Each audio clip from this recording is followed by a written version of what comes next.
Here we go. Okay.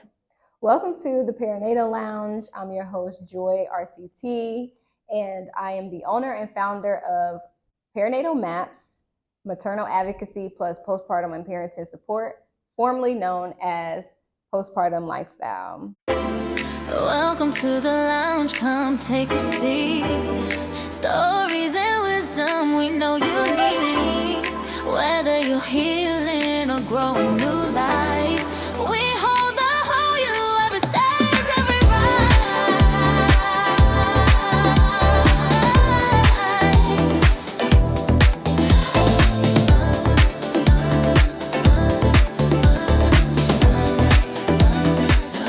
I am here today to talk with you about nutrition, wellness, and in this space, we talk about preparing for motherhood. If you're planning for, children, planning for a family one day, if you're pregnant, if you're raising little ones, this is the space for you. I do want to also say that if you're interested in these topics, go ahead and hit the subscribe button for us so that you can stay connected. So today I am joined by a special guest whom I truly admire. She is a holistic nutrition and trauma-informed women's health coach and the founder of Mindful Nutrition and Wellness Solutions. She has a bachelor's in chemistry and a master's in applied clinical nutrition with a passion for supporting women of color. She emphasizes healthier food choices while addressing the emotional and psychological factors that influence health. Drawing inspiration from her mother's work as a nutrition officer, her journey into health is rooted in family and culture. Her experiences with West Indian traditions, including growing organic produce and caring for animals, shape her holistic approach to wellness, highlighting the deep connection between the body and environment. Please help me welcome Miss Danielle.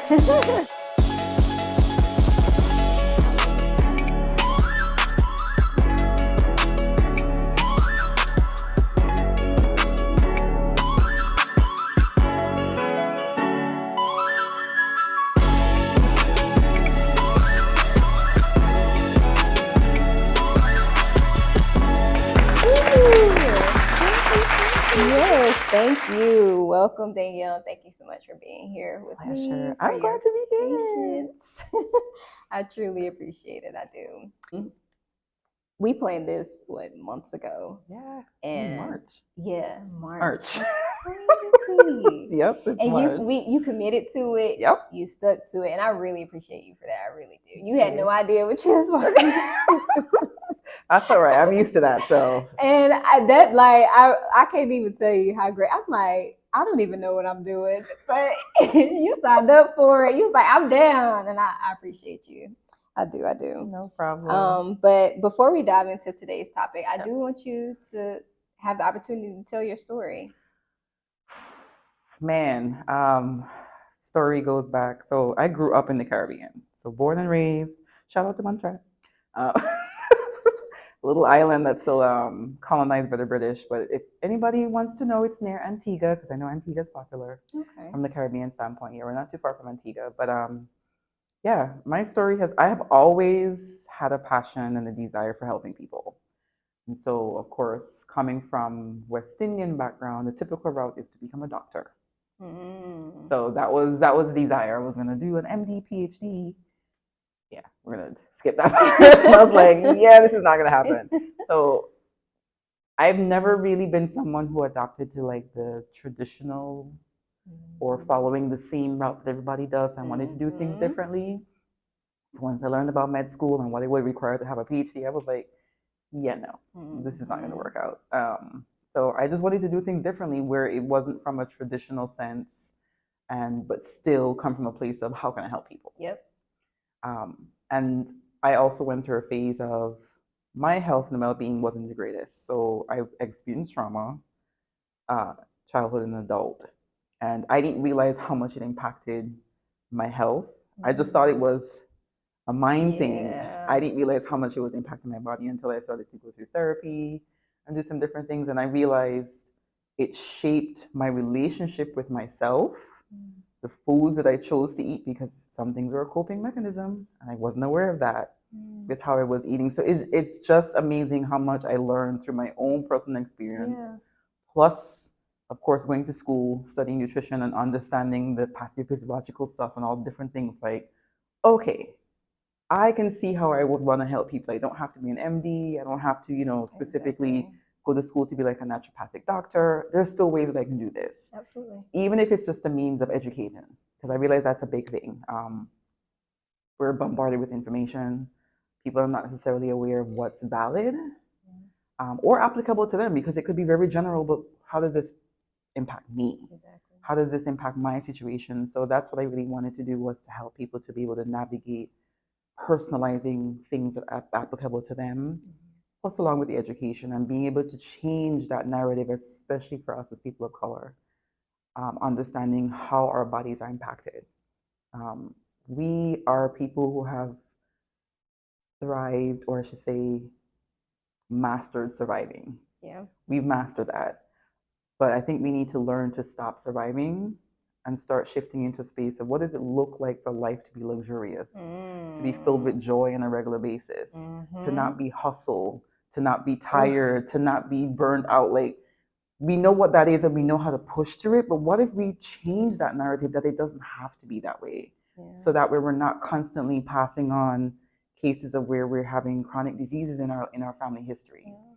How do we begin to shape that? So that's what I wanted to actually do, and this is how everything culminated to that point of, let's change this narrative, for starting with us and for the next several generations, that we're shifting things genetically for them, physically in their bodies, and also environmentally and mentally for them, because we're starting to work now. Yeah. Wow. That is very, very powerful. And you touched on a lot of points, like when you said hustle. Just recently I was like, I don't want to hustle that part anymore. That if part. I don't have to. I'm trying to be more aligned. So thank you for sharing your story.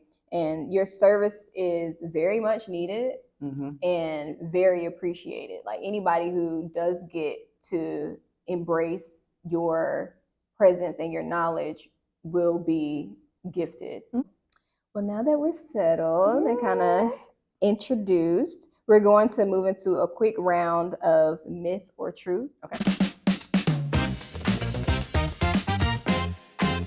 I'm going to share a few common nutrition or wellness claims, and then you'll let us know whether it's truth or if it's a myth, and give us like a short explanation as to why. The goal is to kind of go through it pretty quickly and just kind of see where we land. So first one, truth or myth, vitamin D is best taken alone.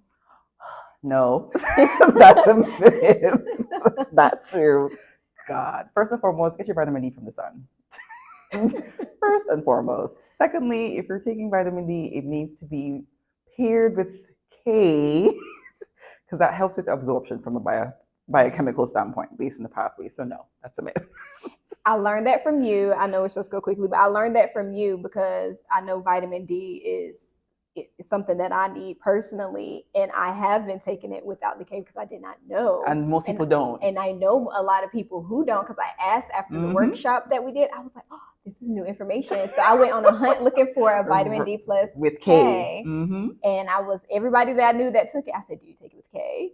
This is why you probably should. So, okay, next one here. Truth or myth? The star of each meal is protein. No, that's a myth as well. Okay, so the star really should be your fruits and veggies on your plate.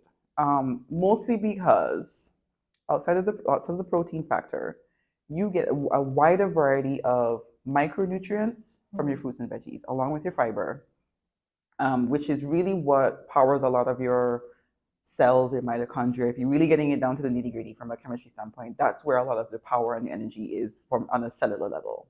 Is what comes from your fruits and veggies. Plus, from your intestine standpoint, it's really helpful for feeding the bacteria that's in there, the microbia. That's your gut bacteria that helps to navigate and sort of communicate with the rest of your system, essentially. So if you're feeding that good bacteria, then you're having good bowel movements, you're not having any issues with digestion, and then you're also getting the again, all the pathways to getting the things that they need, because it's taking what it needs from the food and it's giving it to the rest of your body, essentially. Okay. So protein is not the power. It's essential if you're in the space of like building muscle, like strength training, weightlifting. Okay. Then yes, you want your protein, but it's not the powerhouse. No. Okay, that makes sense. Yeah. That makes sense. And then truth or myth, you should eat until you are stuffed. Absolutely not. I mean, that kind of goes without saying, but that is twofold for me, because societally we have been taught to eat 3 meals a day, and if you're eating out, those portions are usually a lot larger than you need. Most of us are sedentary. We work in offices.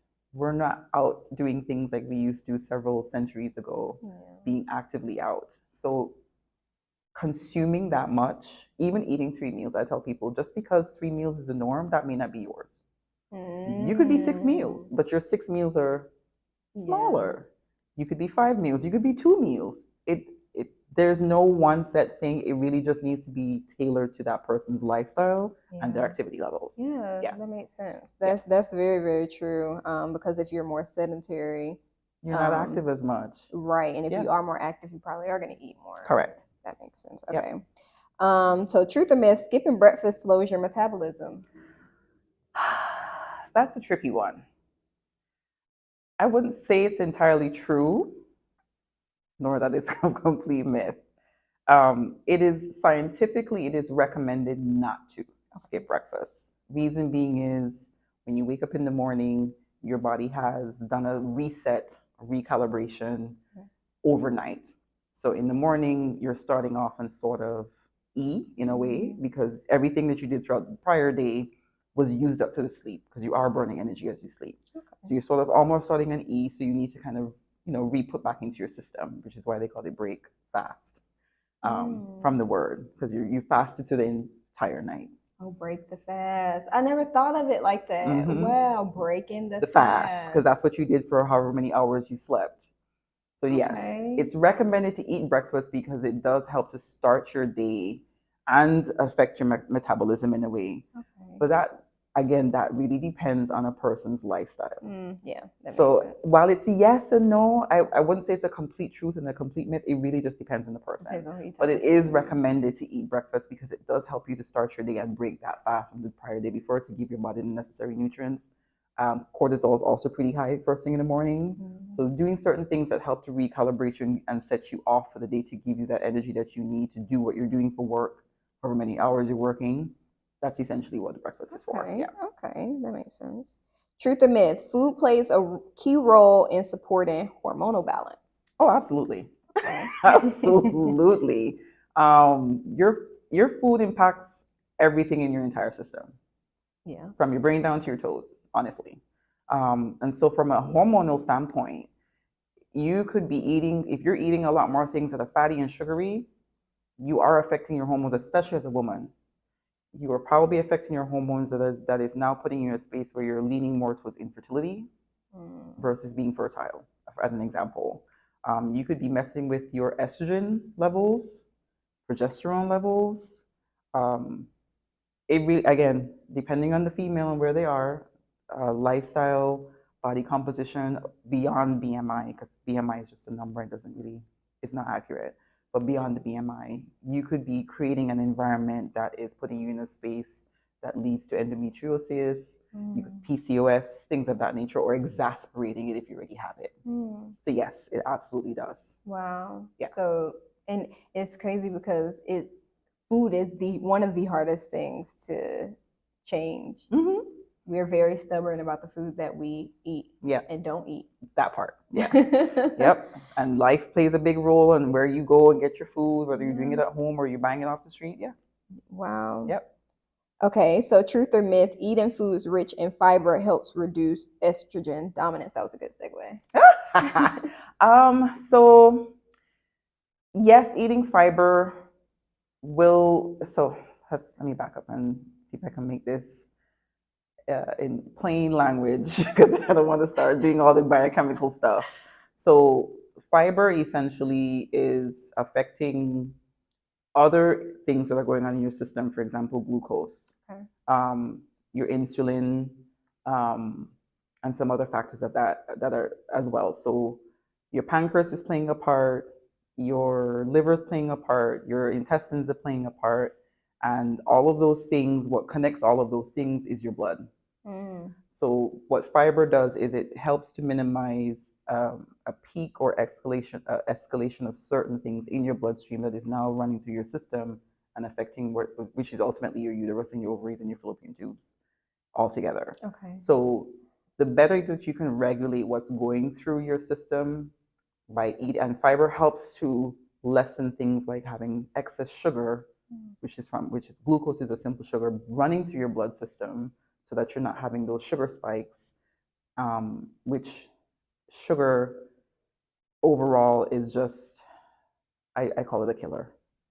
Um, and it actually does affect your hormones. Again, like I said, where you could now be having that too much estrogen in your system, less of the progesterone, and now you're putting yourself in a space where you could be having issues hormonally within your system. So yes. And the sad part in that is that I feel like when we were in grade school and learning about sex education, I guess you can say, I feel like this stuff should have been taught a lot more. Yeah. None of that was ever discussed. Yeah. It was just the fact of what contributes to making to a baby, just understanding the different parts, but not really showing how much your lifestyle, which incorporates what you eat, affects the Your entire system, including your reproductive system. Absolutely. And that's one of the things that I talk to, especially with women who are still in the space of wanting to bear children, looking at what does that look like for you, where you are, what are you eating, and also what's going on internally in your system, doing the testing to take a look at that. Getting your numbers. Yep. Okay, so I think we got two more here. Okay. So you can get all of the vitamin D that you need from the sun. Oh yeah. Okay. That's absolutely true. Good. The amount of vitamin D that you're getting in your system, and vitamin D is one of those things that is soluble. So when it converts into your system and you have too much, you're excreting it out, which is why we suggest for you to constantly get your sun. So for us women of color or people of color, we need more time. Okay. In the sun. What would you say an average time for that is? So depending on your complexion, the lighter complexion you are, then you can do probably 30 minutes. Okay. If the darker you are, then you're looking to probably be more in the 45 minute to an hour range. Now, you don't have to do it all in one shot, because not everybody's trying to be out in the sun, especially in the summertime when it's super hot. Yeah. But if you can break that up, 10 minutes here, 15 minutes there, and over this course of the day, get your sun, that's optimal. And it's daily that you need that. You want to do that on a daily basis. Yeah. As best as you can. My recommendation has always been adjust your lifestyle so that you are getting to be outside on a regular basis, and not from the window, because the window doesn't give you the access to the necessary ways that you need directly to your skin. So actually physically going outside. Yeah, that makes sense. Yeah. And then the last one here, the grogginess and offness we feel is due to the food we are eating. Oh, absolutely. Okay. That is the truth. Absolutely. Like your mental health is impacted by what you eat. Oh yeah. 1000%. Okay. And so that really gets down to, are you eating more refined foods? Does it come from a jar, in a glass container, metal container, plastic bag, paper bag? If you're not making it from scratch yourself, then you've kind of given up control of what you're putting in your system and ultimately what's impacting you. Food coloring is a huge thing, which I know just recently the US finally banned the color red from being in foods, but there's still others that are widely known in other countries outside of the US as being a problem with affecting people's mental health. So persons who have like ADHD, ADD, like they really have to be mindful of what they're buying off of the shelf, because they're exacerbating the issue without even realizing it, as an example. And that's crazy that you going about life and you're like, well, I don't understand why I'm like this, and then missing little habits that you have that you're overlooking because you've been Correct. doing it for so long. Correct. You were like, no, that wouldn't be it. You'd be surprised. And very much is it. Mm-hmm. Wow. Okay. Well, as we close out this segment here, I think it's safe to say that there are some myths that we can retire. Yes. And I'm sure some of us may be surprised about some of the information that we did learn, but yep. we want to keep the same energy going, and we're going to play a quick game.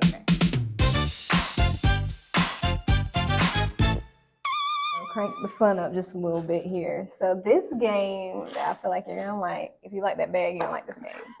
Healthy Heroes. Oh my gosh. Okay.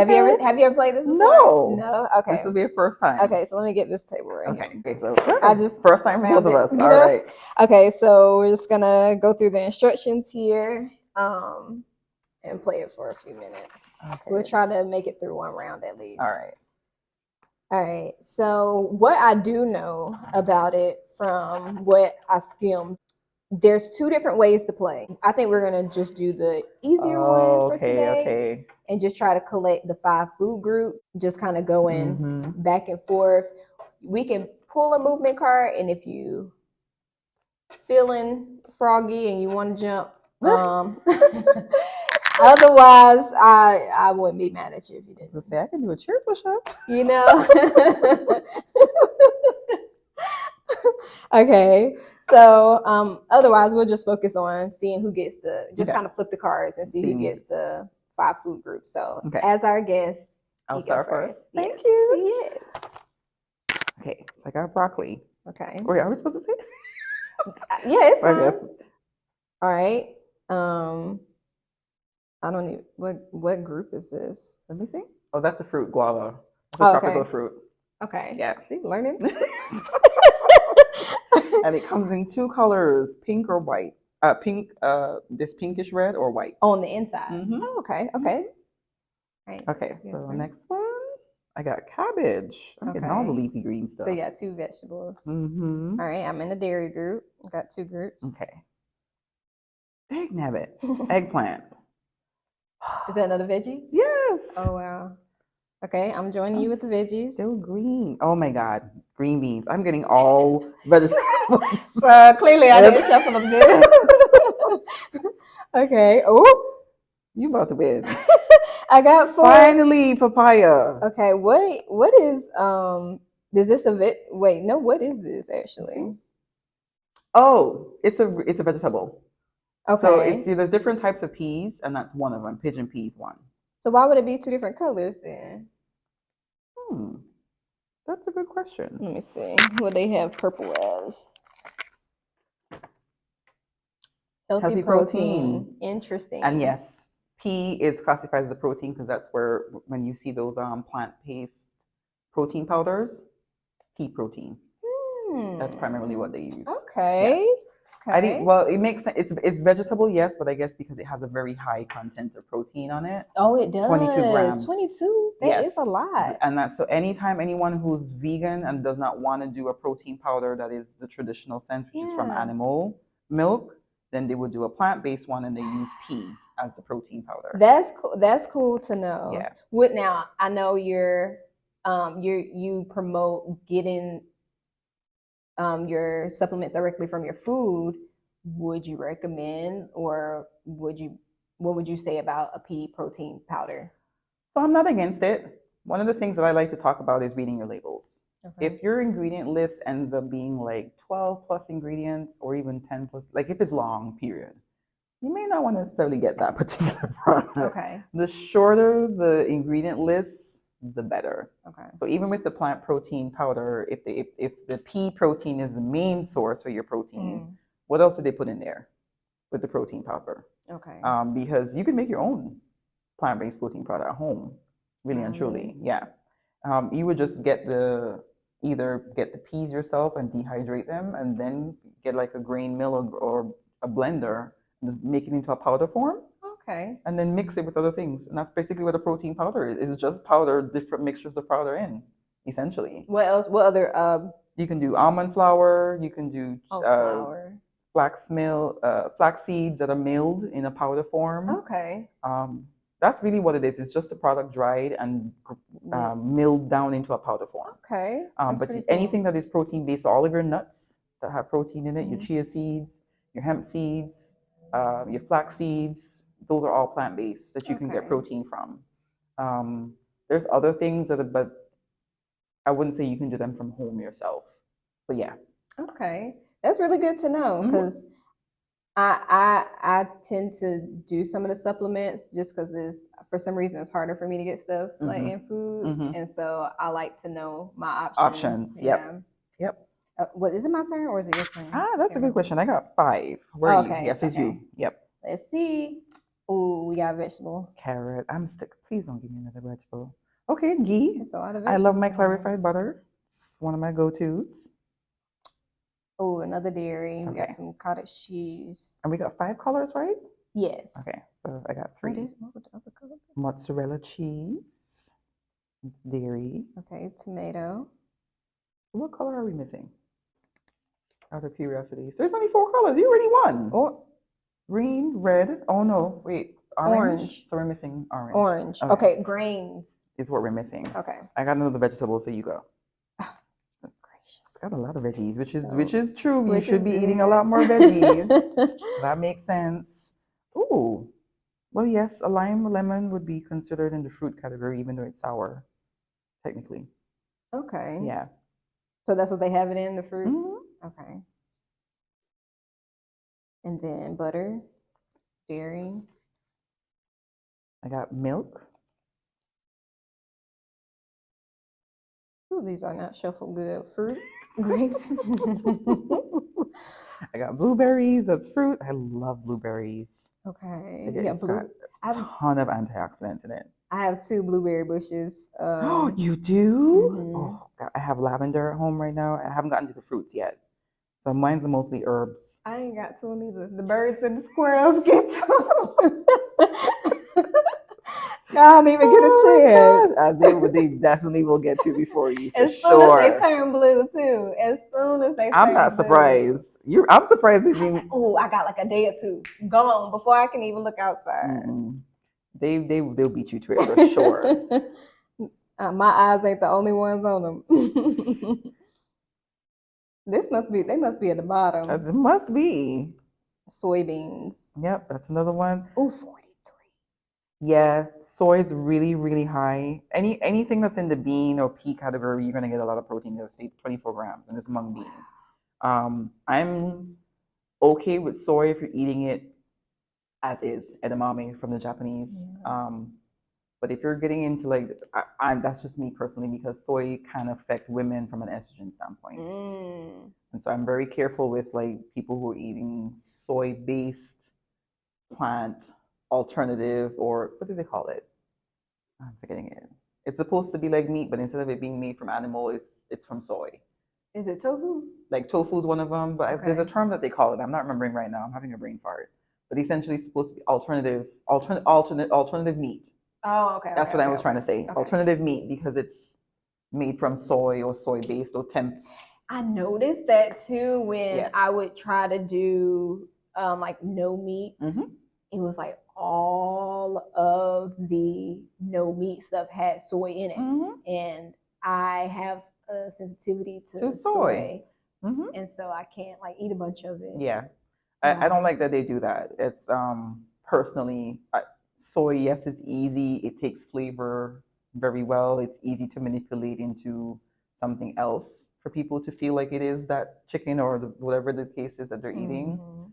But again, especially for women, too much soy eventually in your system, it almost makes you, for women who have used it over an extended period of time, like in milk, it almost makes you seem like you're carrying extra weight. Oh, wow. So it's almost like an estrogen, that dominance, that it's the soy that plays into that and it affects the body. They're bustier, they carry more weight, they're usually a bit heavier. You know what's crazy? Yeah. People don't even realize. Like you have no idea. You probably don't even realize how much you're taking in. Because it's over time. And especially if you started, because I know some babies can't do dairy from their mother's womb. So they suggest, I know in the Caribbean that was a big thing. For babies who couldn't do milk, they suggested soy as a milk. So you have people who are on milk from babies Same, and in the same family, you can see the difference. Siblings, one child who could have milk, and the other one that had soy. The other one, the child that was on soy, was bigger physically. Wow. And you could see that. So I know that was a common thing in the Caribbean. I can't say the same for the States if that was the case, but yeah, having too much soy, especially as a female, you end up having a physique that is bigger than someone who probably was on regular milk or mother's milk. Yeah. Wow. Mm-hmm. I'm learning so much. Yeah, I'm very cautious of the soy when it comes to, especially for women. Just don't want to mess up your whole hormonal system. And I'm learning here recently just how important our hormones like are and how they are the center of everything. I forgot how many hormones you have in your system, because you have, for us, the female ones, then you still have the ones that essentially they're communicators. Right. Essentially, that's their purpose. They're communicators between the different organs in our body and our brain. They're meant to carry the information from one point to the next. Right. And so depending on what we're doing with our eating, you're throwing that off. Yeah. Completely. And it's not just the food. That's the sad part. Yep. Obviously, this is just food related, like nutrient related, but it doesn't stop at the food, unfortunately. Correct. Your sleep throws it off, if that's a thing. Your lack of activity, I know we classify it as exercise, but it's just movement. Yeah. The lack of you moving your body, that plays a part. Yeah. If you're adding in things of like inflammation, that's a whole nother ball game. So yeah, if it's a combination of as we say, comorbidity, then that's a whole other topic if you've got multiple stuff going on at the same time. But yeah. Yeah. Products that we use. Oh, I think. Oh yeah. Products. Absolutely. Products, the cleaning products, not just what you put on your skin, what you use in your home too, also plays a part. Yep. Yeah, these orange cards I think are at the bottom. Wait. Orange was one of them? Wait, purple, orange, blue, red, green. Then I got one. I didn't even realize it. 1, 2, 3, 4, 5. Yep. You won a lot. Wait. Oh, see, I didn't have a purple. I didn't have a purple yet. I got the mung bean, and then we were talking about soy, and I didn't pay attention. That would have been my last one. You won! Yay! Yeah. I guess one. I love it. Oh my goodness! But this is really cool. Yes, actually, this is really helpful with getting people to understand the micro and macro that's in. I mean, it's not everything, but it's a lot of the main things that people really need to understand what they're consuming. But this is actually excellent. I'll send you the links. Thank you. I was just about to say, I might need to invest in this. Yes, ma'am. But we're going to transition into today's conversation. Awesome. In today's conversation, we're actually going to piece, pun intended, together a few things in our discussion while literally putting a clear puzzle together. Okay. The clear puzzle is kind of like our health journey. Sometimes the big picture is hard to see, but we still have to put in the work towards stuff. Similar to faith. True. We don't see it, but we still got to put it in the work. I thought the clear puzzle, again, was a good idea because as women, I feel like a lot of, especially women of color, there are things that we go through that are invisible to other people, but very present and very real to us. Absolutely. I guess we'll go ahead and get started. And while we are working on a puzzle, you should have a table over there as well that you can pull up. And then you just grab one of the puzzles. It look like you got an extra puzzle piece in there. And I'll just ask some discussion questions and we'll just kind of talk and work together.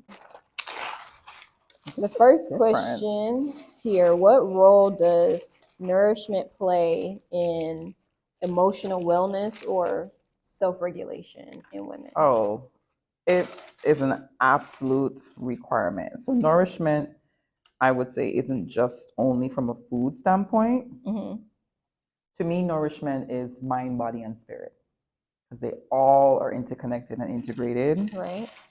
So it now comes down to, well, what does that look like for this individual for nourishment? So for example, for me, nourishing my soul or my spirit, fun is an integral part for me. Nourishment should come from a standpoint of filling someone's cup up. Like, how do you feel? How does it make you feel? Do you feel like it was something that was fulfilling? It felt good. It made you have this like, yes, this was a whole body yes experience, or that's the anticipation that you have for it.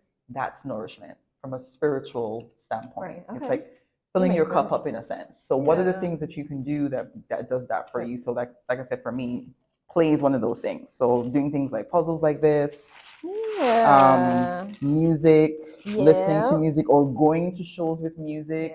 So that's getting outside and doing things like that. What else? Dancing. Yes. That's also like nourishment. So it's a twofold. I'm nourishing myself and getting movement in. As an example for that. Well, and then there's a food part too. So now we're like, okay, well, what do you want to eat? Eating shouldn't just be the fact that yes, you have to eat. It should also be something that you enjoy doing. Yeah. And actually, whether you're doing it yourself at home, if you're cooking, or if you're buying it, you should still be able to be like, this tastes good, not just from a sugar standpoint and a fat standpoint, because those two things definitely activate our senses immediately. But yes, it should fulfill different things when it comes to nourishing ourselves, whether it's physically through food or movement, or spiritually, emotionally, the people that we want to surround ourselves with, who we're interacting with, what we're listening to, what we're reading. All of that is nourishment. Yes, that's a big one, especially like with social media, like how we're feeding ourselves. Mm-hmm. Okay. All of that is nourishment. So yeah. Okay. How do you help women reconnect with food in a way that feels grounded and joyful and is healthy at the same time? So one of the things that we do is we have to start looking at how did they get to where they are. Okay. This disconnect with regards to food. What is that relationship? What it has been? What influenced it? Because that also may mean looking back at their childhood experience, based on with family. What was that dynamic in the household? And then determining where they want to go. Are they trying to be someone who is based on their life? Do they want to be at home making meals from scratch a bit more? Identifying ethnicity, again, African, Caribbean, or a combination, if there's Spanish in there as well too. Looking at what those foods are from those groups of people, and identifying maybe meals, yes, that they love, but maybe finding alternative ingredients. So that yes, the recipe is something that you're accustomed to, something that you may love, but because of testing, you may have identified a sensitivity to something that you can't have anymore, or don't want to have anymore because over time that will then become a chronic issue. So what alternative ingredients could we find that you can still enjoy that dish, but still consume it in a way where it's nourishing and it tastes good to you, and you actually enjoy it? I have an example of that. Eggs. My household has a sensitivity to eggs. So one dish that we like, which we probably shouldn't, is cornbread. And cornbread is made with egg, but we use applesauce. Correct. And it tastes just as good. Just as good. But yeah, that was a good one. And what it sounds like, what you were describing, is almost like nutrition therapy. Literally. Yeah. I don't think sensitivity to foods is a huge thing, especially for us as people of color. Why is that? Historically, based off of our ancestors and where they came from, certain foods were not common where they were, but they were introduced to it because of slavery. We were moved to a different area, got introduced to different things in that country, so we didn't have a choice. Okay. So we adapted certain foods because of that change. That makes sense. But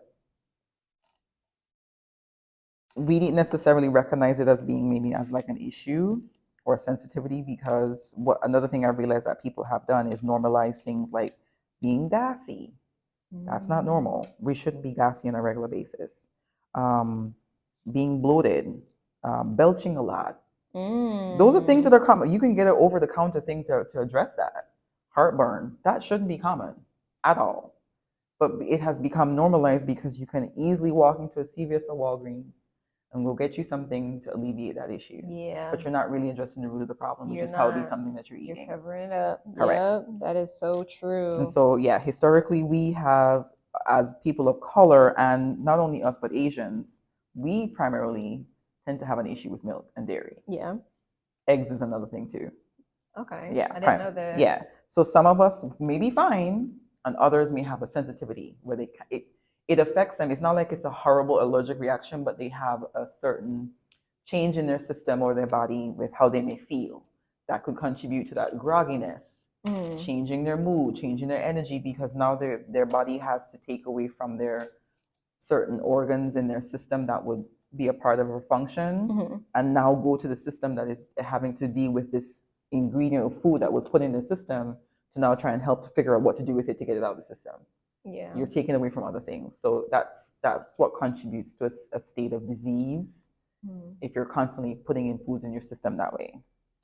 And an example for me, when I was pregnant with my daughter, I ate eggs every morning. I had to have 3 boiled eggs every morning. Very specific. Only for her to she can't tolerate them. Yep. They literally make her sick to the stomach. It was too much for her system. Yep. That's crazy. And then I know someone who had, I think they said that their mom ate a lot of potatoes when she was pregnant. And they it's not that they grew to like them again later in life, but earlier on in life, they could not stand them. Yep. Does that filter through mom? Oh, somehow? Absolutely. And that's why I focus on women, because one of the things that I got fascinated by was epigenetics. Epigenetics is the study of what women pass down to their children. Oh. So yes, as women, it's more than just the food. If you've experienced something traumatically, even if you didn't experience it traumatically, and that's the connection with our ancestry, the fact that we are descendants of slaves, that has been passed down generationally because it hasn't been dealt with psychologically and physically. It's been passed down over the generations. So although yes, our life is different, we're not living the same environment as our ancestors, that stuff still shows up in our genetic system. Yeah, that makes sense. So yeah.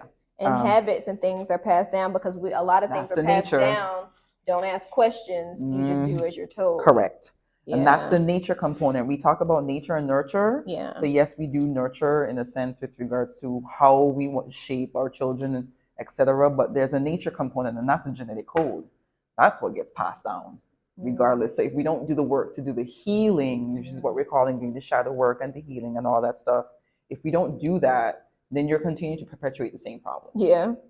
And it's just going to continue to be, be an ongoing issue. And eventually what ends up happening too is we're perpetuating a space for our bodies to have autoimmune disorders as well eventually, because those things are not addressed.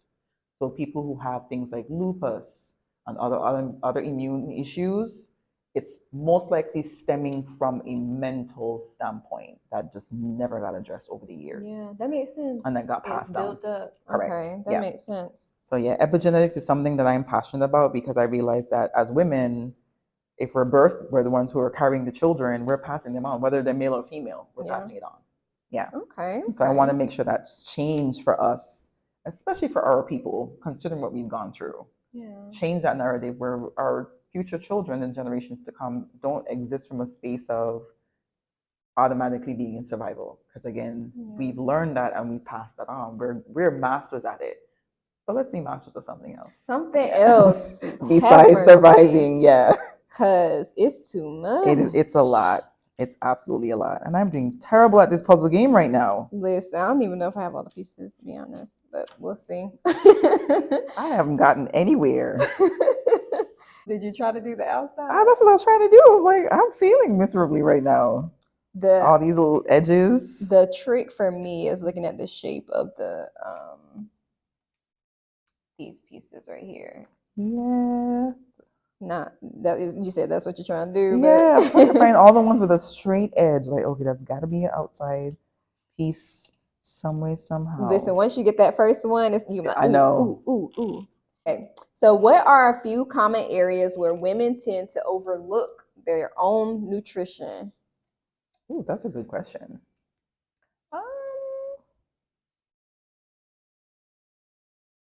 Specifically, like since for this podcast, reproductive. Yeah. I think we completely think that reproduction is it just happens. It just is. The older we get, we learn it all. Yeah, it's and that's not the case. Your lifestyle and what you put in your body has a huge impact with regards to reproduction.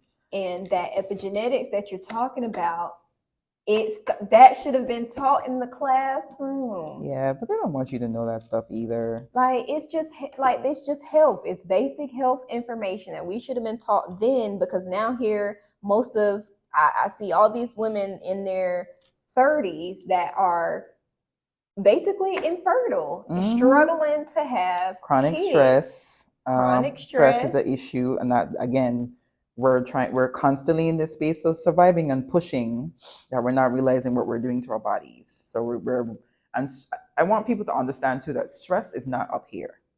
Stress lives physically in your body. Yes. It's in your organs, it's in your tissues, it's I'm a living witness. Same here. It's in your cells, it's down to your cell structure. Like it is in there. And that's the part with epigenetics that they look at trauma and stress, is that it's called biomarkers. Those are things that are on your genetic your genes, they're actual chemical biomarkers, and those are the things that influence your body. And so if you're constantly in a state of stress or you have trauma constantly, now you're putting that as markers on your genetic code. Wow. That's what you're passing on. Wow. It's those biomarkers. And you know what's crazy? When you have your child and you notice certain behaviors in your child, responses, it's like, now I know kids pick up some things, but I don't know. Some of it is unexplained, and that's because it's genetic. That makes so much sense. It's genetic. It's so been deep. Passed on. It's ingrained. Wow. Absolutely ingrained. And that's why some people just don't understand, well, why does this child have X, Y, and Z? Because it's in their genetic code. It's in their genetic code. It's been passed on to them. So it's not their fault. And so that's why we're constantly in this cycle of repeating stuff as a people, because if we're not understanding the root, then we're not addressing it. Gotta get to the root. Yep. Yeah, like you said, gotta take it all the way back to childhood and look at your pattern. Yep. How did you get here? To this point. Yep. How did you get here? And then, like you had mentioned earlier about the sedentary lifestyle, like even for me, I feel like I was always very active, very healthy, and was intentional about those things. And then I get older and I'm like, well, why am I having these issues? Why would that be an issue? But then when I really sit back and look at it, I'm like, my lifestyle is a lot more sedentary than in comparison to where I was before. So, and stress, that's just always been there. And there's a difference between acute stress, which is a stress, something that has come up that has an ending point. Like it's not ongoing for an extended period of time, which extended a period of time to me is months. Okay. So acute stress is, okay, got in a car accident. In that moment, that is stressful. Okay. Kind of like fight or flight a little bit. Correct. Okay. But at the same token too, there's also a point of, okay, you're going to end up, depending on the situation, being checked out by a doctor if you go to the emergency room and they tell you you're going to need 6 weeks to heal, as an example. Now you have a time frame. Okay. In 6 weeks, I'm going to be able to do, get back to some form of normalcy where I was before. So that's kind of acute. It's stressful. It's a change, but you have a time frame of when you would be on the other side of it. Chronic is just ongoing. You have and a big one would be like finances. That's ongoing. You can't change your paycheck unless you probably get a different job or a different situation. So that's you constantly being in a state of worrying about being able and to that's pay a big for one for at least us. people I of can speak color. for us. So we tend to be more so in a state of chronic stress than other people because our situations, systems tend to keep us in a place of feeling like we're stuck. Yeah. And so we're trying to do the Survival. things again. We're trying to do the things of figuring out, well, how do I move forward? And we're constantly in a state of stress. And then let's not to mention if you're actually at work, navigating a space of trying, you probably got a promotion as an example. Now you're in a space where you're probably having to shift the way you talk. You're code switching. You're now having to be mindful of how you respond to certain things because you don't want to come across as being, as a Black woman, the angry Black woman in the office trying to discuss something with other people. Right. You're in a stressful state trying to navigate that space. That's your job. You're 5 days a week. That is chronic stress. For 8 hours a day. 8 hours, and that's if you're finishing at 8 hours. Yeah. And not staying longer. Yeah. As an example. Minimum. Thank you. So yes, we're constantly in a state of stress, especially for us as people of color in comparison. Not to say that other groups can't be, but we tend to, again, that's another biomarker we put on our code. We've always been dealing with this stuff. So to us, what I have noticed is we don't see stress unless it's something that is like here. Yeah. It has reached to this point. To somebody else, that chronic stress happened ages ago, but for us, we know how to function in it. Yeah. That we don't feel it. Yeah. We can push through it. It's like, it's not that bad. I'm getting through it. Ma'am, you're not okay. I need you to sit down. Yeah. But we're not aware of it because we have been taught over the years how to deal with chronic stress. Right. And so we don't feel it. We don't recognize it. We don't think that we're in a state of stress either. Most people are like, I'm not stressed out. Yes, you are. Right. I feel like that's me. I'm denial. I'm not stressed out. You'd be surprised. Again, because most people think of stress as being in their mind. It's not a mental thing. How does your body feel? Yeah. I was watching an Instagram video of a young lady that I follow, and I admire her work. She's in the mental health space, and she said the question to ask if you do know that you are stressed out, which is great when you can identify it. The second question to ask, how do I know? Okay. Because now you're having to sit down and say, well, what's going on that I'm recognizing, and not to come from here, well, my mind is this. How do I know based off of how does this feel? How do I know that I'm stressed out? What's going on in my body? Am I tense? My muscles are tight? A good one she likes to use is, am I squeezing my butt cheeks? Are my butt cheeks tight? Can I, get a coin in there and it stays in there and it doesn't fall out, as an example? Are your shoulders tight? Where you feel, whenever you go for massages, as a massager probably tell you your shoulders probably need more work, and they probably would suggest that it's because you're sitting, but it could be you're holding your tension in your shoulders and your neck pains. Now we're getting into the space of, now you got all these painful stuff going on in your body. It's probably because of stress. Very much so. Yeah. Like I feel mine a lot in my gut. So it's like anytime I have something big that I'm preparing for, spending a lot of time on, that I feel it. Yep. I feel it, every bit of it. And another big part of that you mentioned is not getting enough sleep. Yep. Which is just a domino effect at that point. Yep. Brene Brown is another one that I love too. She talks about understanding our emotions, and that, again, emotions are not registered in our mind. You feel your emotions in your body. So stress, that tightness in your gut, could also feel similar to excitement if you think about it. Because when you get excited, you can kind of feel that tightness in your gut, but it's not an unpleasant feeling. It's just, okay, my gut feels tight. Your digestion may be a little different. Yeah. You may notice that bowel movement may be a little different. Yeah. But that same response is similar to excitement and stress, if you think about it. Okay. That shift in how your intestines respond. Yeah. Similar to between stress and excitement. So does that all, I guess, connect in terms of food as well? So is it a combination of the food that we ate and the situation that we're experiencing that are kind of playing a part in it? So it's like, if our food was different, will we probably may not have had a strong as response intestinally and bowel wise. Okay. Yes, that's a possibility. Absolutely. Okay. Mm-hmm. Well, I guess the last question that I have I am doing terrible at this game. I haven't gotten a single one. Not a single one. And every time I try one, I'm like, it looks like it would fit. And it is a no-go. Because it's clear, you might have to like flip it. And that's what I realized. And that's what I was trying to figure out. Like, should I be keeping this? Because I know there's a little circle at the bottom. Is that down or up? Are your circles up? Oh, that's a good observation because I was trying to figure that out. I said, at what point will I know?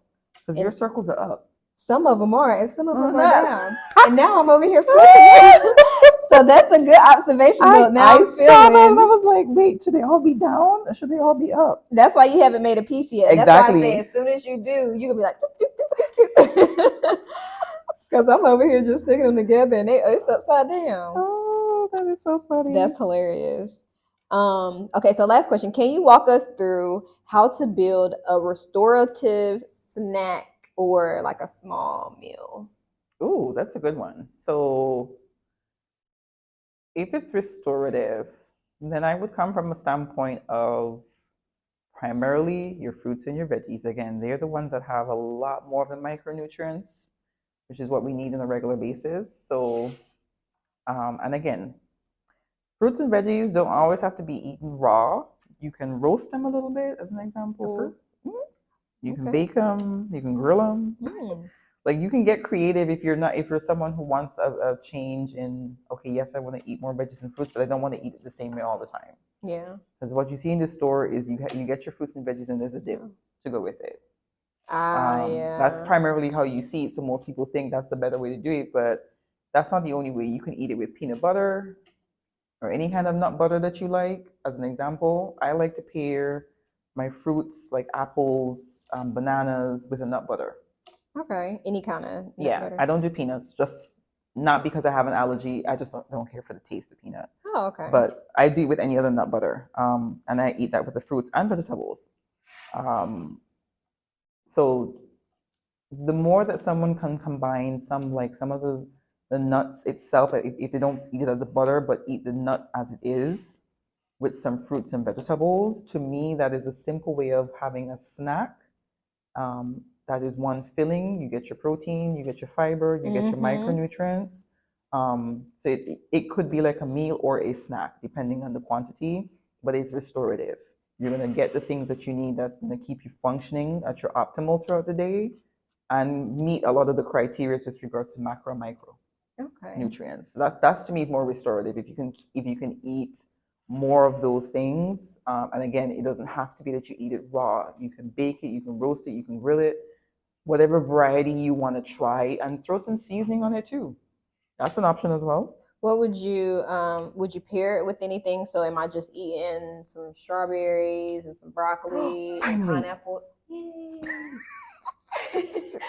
Took me long enough. Good. So mine are down. Okay, I got that part. Are you eating it with broccoli, pineapples, strawberries, and like a nut butter, or like for example, I feel like what grain would you put in there with that? I guess is where I'm going. Okay, so grains that I like would be like a quinoa, barley, black rice, or brown rice. Yes, there's black rice. Black rice also has protein too. Okay. There's another grain that I like. It's called fonio, Fonio. It's an African grain. Okay. You can also do, well, it wouldn't be considered a grain, but it will get into a complex fiber or complex starchy fiber category. Your cassava, which is what people refer to as yuca here. Okay. As an example, plantains, if somebody likes plantains, that's a great one. Asparagus is another one that's great. Again, it's not grain or fiber, but it is complex fiber, it's just not starchy. Like the cassava or yuca as an example. But those things also, again, give you that complex fiber and you're getting other macronutrients as well. I think my biggest issue with some of these, and maybe, some other people can relate, is that I try to cook it and it don't taste good. Like I tried to cook quinoa and It was nasty. And you know what? Quinoa takes flavor very well. It taktakes flavor very well, but it comes down to knowing how to do it. Knowing how to do it. Even with asparagus, it depends on, because, for example, you'll go to, like, you'll get a hibachi plate, and they have 10 different vegetables in this hibachi meal that you enjoy and don't even realize you're really enjoying zucchini and other stuff. But like, even at the Vietnamese restaurant I was eating, didn't realize until later on that I was eating cilantro and bean sprouts. Learned about that years later, but it was good with the way that it was paired. They did it right. So yes, your herbs. So getting comfortable with, and funny enough, this is another thing that I like to focus on too, is getting comfortable with our spices and our herbs. Okay. Ancestrally, as a people, we knew this hands down. We knew our herbs and our spices. We've lost that. How? Like, where? Modernization. We relied on food being prepared outside. Oh, gotcha. And we're not cooking at home as much. And if it's not passed down, recipes, then you're losing all of that information essentially. So, oops. I think I just did something else I'm supposed to do. I did it earlier too. Don't worry about it. So yeah, we've lost a lot of that, and it's having to re-educate persons on the different herbs, how they affect your taste of your food, and not just that single herb. Nor if you're combining different herbs, what does that do? Yeah. So getting like turmeric and black pepper have to be together. Yep. Things like that. So understanding that biochemical setup so that you're getting the necessary nutrients from the thing that you're consuming and the flavor. Because we love our food, yes, but if anything, flavor is a huge component. Is when for us as a people, flavor is crucial. And so it's just re-understanding what those different things do to our flavor, based on what you're looking for, so you're getting that. So yes, quinoa, do your oil so that it's not as sticky. But quinoa takes anything. Your garlic, honestly, anything. So if you want to think of something that's more like a tomato herb or a garlicky herby combination, an herb would be like a basil or a thyme or even a cilantro. Cilantro has a bit of a bite. So if you're not interested in that bite being so sharp in the quinoa, then probably do a basil instead. Basil is still kind of strong, but to me, it's not as bitter or has such a bite as cilantro does. As an example, thyme is another one. It has a very aromatic component to it, but it really just depends on what somebody's looking for. But quinoa takes anything. It doesn't have a combination that would be terrible with it. It really just depends on what you like. Okay. So play with it, but like I said, you can put anything in it. You can put your onion, your garlic, your whatever herb you're interested in, any flavor component that you're interested in. It's spicy, see, it'll take it.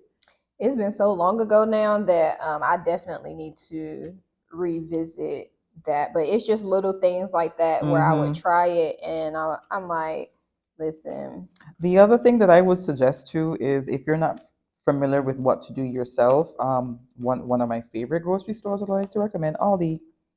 Aldi sells quinoa that's already pre-flavored. Ooh. So it's just in the box. So all you do, it's not kind of like rice, correct, prepackaged rice, prepackaged, and it's already flavored. So all you just do is add the water and cook it.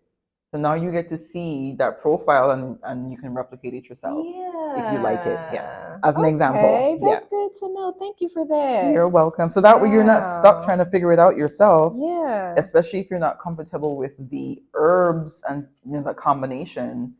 See what's out there it's not pre-cooked, it's pre-packaged and seasoned already, and you can see what that flavor profile is like, and then you can try it yourself. Yeah, I definitely need to do that because I do want to try different stuff. I'm open to trying the different grains and beans and stuff. It's just if it don't taste right, nobody's gonna want to sit and eat it. I can't eat it, and that's absolutely fair. So that's I think it's necessary for people to, again, re-understand that relationship with our seasoning. All seasoning isn't created equal, unfortunately.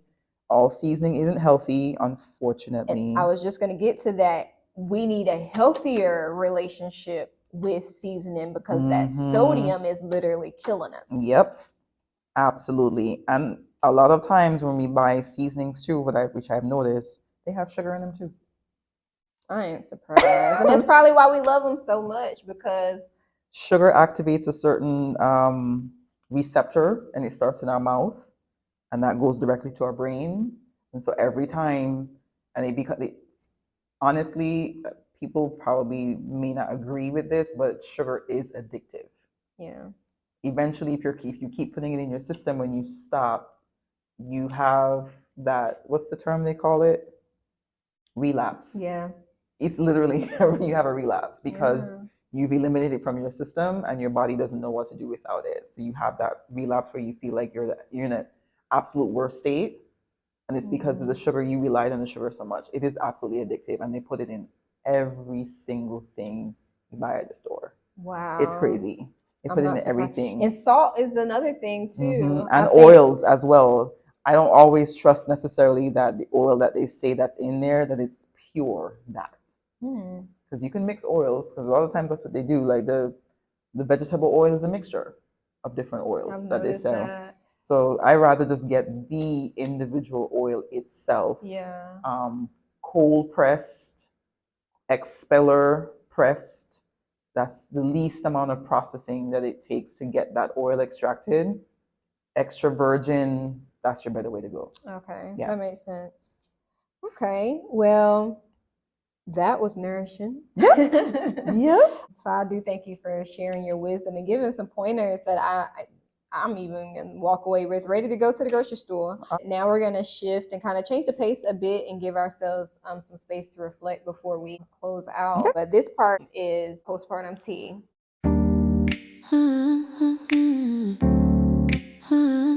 Postpartum tea is exactly what I said. It's just a space to reflect on like where we are, where we come from, and like us healing. Because in postpartum, the postpartum phase after birth, that's essentially what is happening to mom. She is coming down from really like a trauma to the body. It is. It absolutely is. She's healing. She's adjusting. Yep. She's reflecting. She's learning. It's a lot. And so I like to use this space to just kind of talk about the things that have got us to where we are. Because do you have children? No, not yet. Yeah. So with knowing that I'm talking about postpartum is not really, I guess, appropriate for real, but we talking about healing and reflecting and just understanding your journey of where you are and where you're trying to go to. So definitely still relates. So I do want us to stop and make some tea. Yep. And then we're going to bring our tea back. And I have a few more questions for you. Awesome. Okay.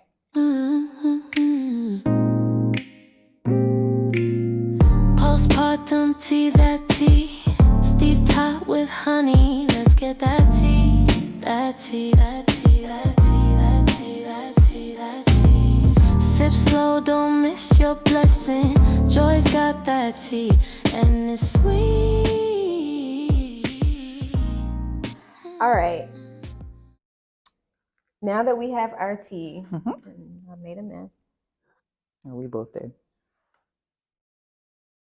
Was there, I guess the first question, was there or has there been a moment when things started to feel aligned or click into place for you? Oh, always. Always. One of the things that I think has been a crucial component of my entire life is intuition. Okay. AKA Holy Spirit, AKA inner voice, whatever you want to call it, but it's that inner component of us that it gives us that nudge of whatever this is trying to say. Okay. And I would say that when I got clear on what was important to me, meaning my values, certain characteristics that I wanted to embody or that were already a part of that defined who I am, it helped me to understand the things that give me focus, where I want to go, who I want to talk to, spaces and places I want to be in, because it to me, it's a form of manifesting and co-creating when I get clear on myself. Yep. believing in the things that was given to me or seeded to me, because we all have our things that were gifted to us. Yep. And it's up to us whether we do something with it or not. And I feel like this is part of my calling and my purpose of helping us as women to heal our bodies from the inside out. Yeah. And so listening to my inner self that says, you know what, go do the thing, even if it's uncomfortable. Go have that conversation. Oh my God. Compliment somebody in the moment if it feels like, you know, if that comes up in my spirit. Whatever it is, those little nudges, I try to listen to because they always lead or continue me on the path that I feel like is important to me. So yes, I absolutely believe that at the end of the day, we're always co-creating. We have that power, and I want us to have that power back as a people. Yeah. We have that power to create the life that we desire. We just probably need to reassess our beliefs, our mindset where we are, and look at where we are now, where we're trying to go, and determine if the things that we're doing, if we're going to keep doing them, then we're not going to get to where we want to really be. Because if that's the case, you would have already been there.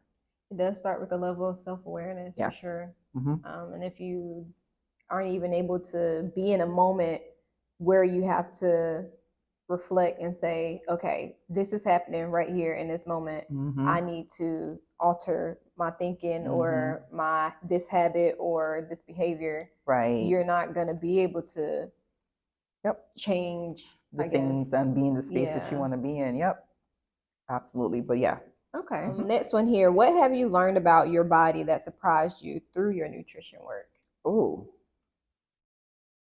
I'll say this, ladies, you'd be surprised that if you're not paying attention to what you eat and also your inner spirit and mental connection, you will affect your cycle flow. I learned that about myself. And that's, again, incorporating all of that mind, body, spirit connection, understanding that they all play a part. My cycle got to a point where my flow looked almost like glue. Like when you pour glue out and it just has this little string. I was just like, why is it looking like this? I didn't understand why it changed. And that was because mentally I was carrying things for years. Mentally, I wasn't eating as well.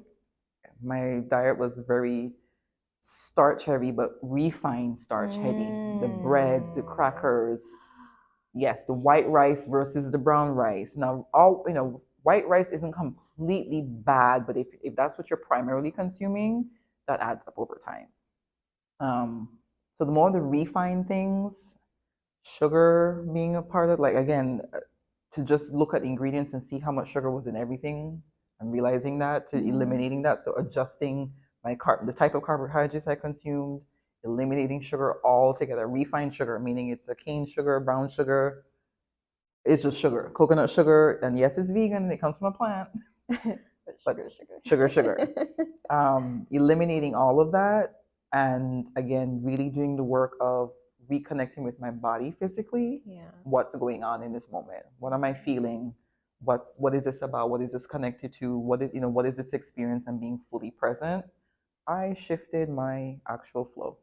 Wow. I actually shifted it. And it only when I got to that space where I felt like, you know what?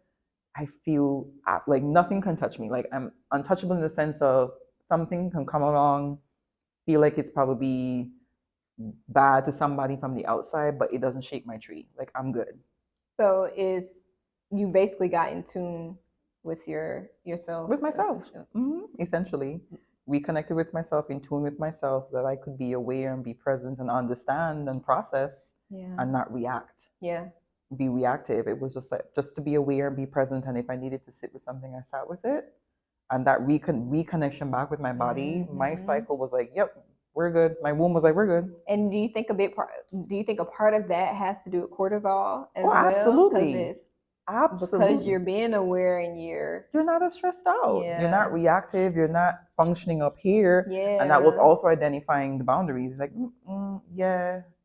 I don't think I want to interact with these people as much anymore. Not that they're bad, but the energy is not aligned with where it is I'm trying to be. As an example, maybe I could interact with them in certain settings or in certain spaces, maybe short term versus a longer term, whatever that looks like, but identifying the boundaries, because boundaries are for you. Most people think boundaries are with respect to other people. It's for yourself. It's your way of protecting yourself. Okay. And for me, what I was protecting was peace of mind, because I realized that was important to me. Yeah. And also my joy. Because fun is a huge component, and joy. So how do I nurture that where I'm in a space of feeling joyful on a regular basis and not just intermittently and, oh, it's an off in the future thing that I can't have right now and I have to get there. No, I can exist in this state. And you know what's crazy about that?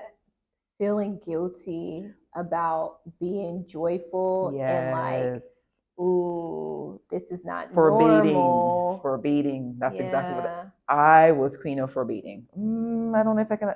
I deserve this. Yeah. Am I worthy of that? I had to reframe that talk of, no, you deserve it. You deserve all the things. And it's identifying, well, what does that look like? Yeah.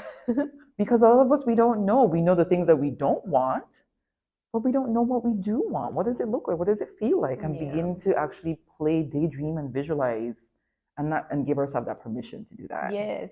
Because I think that's the other thing, we don't feel like we deserve and have the permission to, and it's like, no, you do. Because of hustle, what's it? Hustle? Can I say it? Hustle culture. Absolutely. And it doesn't have to be something, again, far off. That joy could be as simple as, where I get to sit down and rest. Rest, it shouldn't even be a privilege or a, what's the other word? It shouldn't be like a goal. It's like a requirement. Like you have to rest. If you don't make time to rest, your body will take it. Yeah. It will take it, or it will put you in a state of disease. Yeah. It's gonna make you sit down. One way or the other. You right on down. One way or the other. You pay for it an hour later. Yep. So, last question here that I have from our conversation today. We're not always taught to see food as a form of care, but what helped you reframe nourishment as a part of healing? That goes back to the old statement of your food is your medicine, essentially. That's always been around, but again, society and modernization has moved us away from that in so many different ways that we have relinquished, given up our control with regards to how we feed ourselves, essentially. We've given it up. Yes. We have absolutely given it up, and we've become reliant on the systems outside to provide the said thing, and we're not doing it ourselves. It's really sad, especially when people know that this particular thing is causing the issue. And you can't relinquish that control. Yep. Wow. Absolutely. So it's really re-understanding that, yes, food is your medicine, and start where you are. If you're someone who's like, I haven't been in the kitchen in years, Danielle, how do I get back here? That's okay. We start with the microwave. You may not be cooking on the stove or the oven, but maybe we can start with the microwave or the toaster oven or a grill. If you have an inside grill, for example, or maybe you like to grill outside, whatever that is, let's figure it out to help you get back into the space that you desire. But start where you are. Yeah. And understanding that essentially, yes, the ultimate goal or the ultimate desire is for people to be more comfortable with making their food from scratch. And we're not asking you to make a 9-course meal. That's not the ask. The ask is to get to this point where you are taking back more of that control of deciding what you're putting in your body. Absolutely. Period. And that's by identifying the things that you want to eat, looking at the ingredients, reading the label, not just the front of the label, like the actual ingredients label, what is inside of it, and actually understanding what these things are. Yep. If it's not a true raw ingredient and it's more chemical and synthetic, do you want to put that in your system? Yep. Things, as an example, preservatives, understanding what's natural flavor. What flavor did you put in here that made it natural? What are we talking about? Yes, because they love to throw that on there. Make the packaging green, organic. But I also have an issue with organic. Although I prefer organic because yes, it's from the U.S. system identified as 95% of this has to be completely natural, no chemicals, no synthetics, none of that stuff. But then who's actually making sure that they're consistently doing this the entire time when they're harvesting the stuff? Is there protocol in place for that? Do these people go out on a regular basis to check those things? As an example, so yes, I prefer organic and non-GMO, but is it actually genuinely consistent the entire time that they're actually producing this stuff? Yeah. Or was it just enough to pass at the time when they were actually being inspected. Sad to say, but those things do happen, unfortunately. Yeah, I believe it. And so if we're not getting back to the space of doing like community gardens, where people, or actual markets where you go and see the produce from a local farmer, support your local farmers. We have tons of them in North Carolina. There's a website on my website that I actually share that shows you how to find your Black farmers in the entire United States. Wow. Yeah. Okay. Things That's good to know. Yeah. So things like that, where you kind of get back to taking back again that control of having that transparency of where is this food coming from, how is it processed and grown, how did it get to here, in addition to making those meals yourself, where you're deciding those ingredients of what you're putting together to make that nourishing, tasty meal that you're wanting.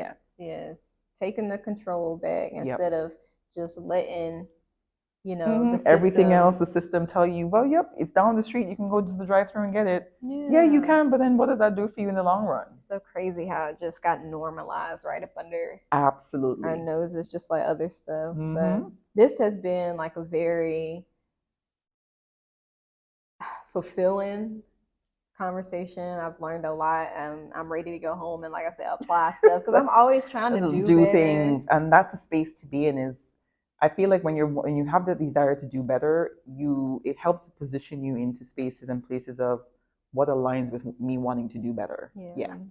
I appreciate your time, your vulnerability. These kind of conversations is part of why I had the vision for the Perinatal Lounge, so that we can talk about these essential things and making the information more accessible to people, and so people can know what resources are local and available that they can be in connection to. Because I know a lot of people that want to talk to a nutritionist. Well, hello, Miss Danielle. But seriously, thank you so much. Absolutely. But before we wrap up, I do want to let our viewers leave with something. Do you have a go-to resource, habit, nutrition tips that you want to share? Too numerous to mention. I would say go to my website because I do blog posts regularly that talk about all things pertaining to mind, body, spirit from a nutrition standpoint. In addition to, I have a resources page that, again, tons of tools and resources with regards to your food, your addressing trauma, your healing, integrating things into your life. What does that look like? All of, you name it. Finding a therapist as an example, or finding a therapist that specializes in, for example, like CBT or EMDR for someone who wants to focus on addressing trauma, as an example. All on my website, www.noyanworldwide.com. Okay, perfect. Now, do you offer like consultations? Because say somebody doesn't know where to start. Maybe maybe going to your website is like going to Google and it's so much information, they're not sure where to start, and so they're overwhelmed and end up not starting at all. Do you offer something like a consultation where you can at least guide them to where to start? Yeah. So I do consultations. Typically, my consultations do cost. I do workshops on a regular basis locally in the community, but I partner with other people. Like, for example, Talia Jackson, she's a personal trainer. So we do a lot of workshops together, and we either do it in public places where we can not charge a cost, or the cost is at minimal. So people can get access to, again, being educated and being informed. So yeah, workshops is something that I do regularly. I have online courses on my website too. Different stages of learning depending on what you're trying to tap into. Again, cater to women, so definitely focus on hormonal health, your understanding your body, getting, if someone's interested in testing, what does that look like? So either the blogs, the resources, or the online courses that they can take just to be more informed for themselves. That's perfect. And then you already basically let them know how to connect with you. You provided your website. Do you have any social media that they should follow? Yep, I have Instagram and Facebook, which is actually the same thing. So it's NOYAN WWINC. So Noyan WW Inc. on both Facebook and Instagram. Perfect. Yep. Y'all heard her. Make sure you go connect and get in touch, get your consultation so that you can start feeling better and do better. Absolutely. Now, I told myself that I have to incorporate some sort of movement in this lounge. because I find joy in movement, and that's what we talked Yep. about Yep. earlier. And I always have. That's where I resort to music and joy when I'm feeling stressed. Mhm. This has been a little bit stressful for me today, so Yes. we go wind Behind the down, scenes. and we're gonna dance our way out of this. We are gonna do a line dance, and for our viewers, thank you so much for spending time with us in the lounge. If this conversation stirred something in you, the best way to stay connected is going to be subscribing to the channel. I am your host, Gioi, RCT, and we have Danielle Isaac Lewis, your holistic nutrition expert and trauma-informed health coach. So until next time, take care of yourself like you take care of everybody else. Hey, amen to that. Let's move. You made it to the end, now do what you came to do. Step it out to the left, take your time now. Slide it back, let your shoulders wind down. Step it out to the right, let it shine now. Dip it low, then rise like a crown now. Clap, clap, roll it back. Bounce 2 times, then bring it back. Turn to the front, then vibe it through. Hands on your hips, so do what you came to do.